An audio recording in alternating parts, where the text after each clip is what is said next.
ও দৃশ্যটা তো খুব ফাইন দৃশ্য না। এখন আমরা দেখতেছি ওয়াসকরণীর মাজারে। হ্যাঁ, ওয়াসকরণীর মাজারের দিকে আমরা উঠতেছি এখানে। ও আচ্ছা, এটা তো সামনে না, বেশি দূরে না তো। এখান থেকে দেয়া যাইতেছে ওয়াসকরণীর মাজার। আমরা এই মুহূর্তে ওয়াসকরণীর মাজারের ঠিক দেখুন একটি পাহাড়ের টিলায়, তেমন একটা উপরে না যদিও, কিন্তু এখান থেকে কত সুন্দর ভিউ, কত সুন্দর যে দৃশ্যটা, তার পাশাপাশি বাতাস মনোরম মুগ্ধকর যদিও একটা পরিবেশ। তো দেখুন আমরা এখন সামনে ওয়াসকরণীর মাজার, তো এখানে যাব, তো দেখতে থাকুন।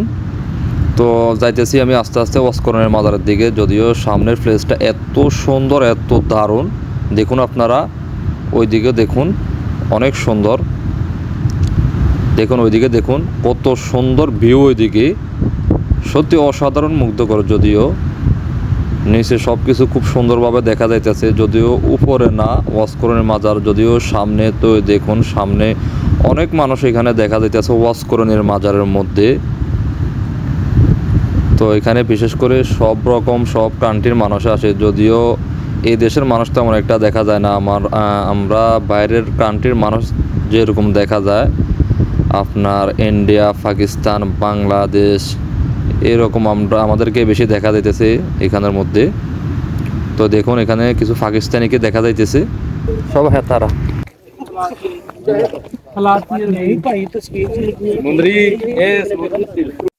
এটা হচ্ছে ওমান সালালা। ওমান সালালা, এটা যদিও এটাকে ধরা হয় জ্যাবল সালালা, জ্যাবল একটা সাইড এখানে, যদিও মরুভূমির পাশে এখানে। তো এখানের মধ্যে দেখুন অসংখ্য অগণিত মানুষ এখানেও আসে, এখানে ওয়াসকরণের মাজার অনেকে জিয়ারত করতে দেখার জন্য আসে। তো একটু পরে আপনারা সবাই দেখতে পারবেন।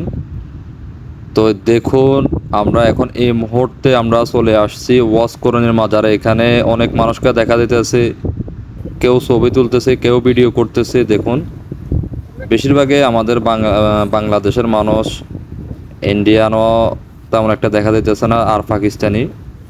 তো এখানে ওয়াসকরণের মাজার আসে, যদিও পাহাড়ের ছোট্ট একটা সাইটে, আর অসংখ্য অগণিত মানুষ এখানে প্রতিনিয়ত আসে ওয়াসকরণের মাজার দেখার জন্য, জিয়ারত করার জন্য। বাতাসটা দেখুন এত সুন্দর বাতাস, মনোমুগ্ধকর এখানে বাতাসটা।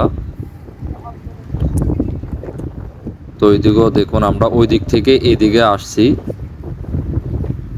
এই অঞ্চলটা যদিও একটা সাইডে, এটা মরুভূমির মতো, এখানে আশেপাশে তেমন একটা মানুষ থাকে না।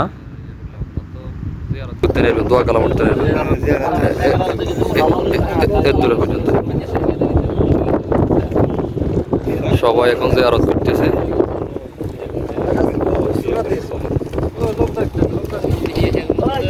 আজকের ভিডিওটি এ পর্যন্ত। সবাই ভালো থাকবেন, সুস্থ থাকবেন, আর অবশ্যই ফলো দিয়ে সঙ্গে থাকবেন। আল্লাহ হাফেজ।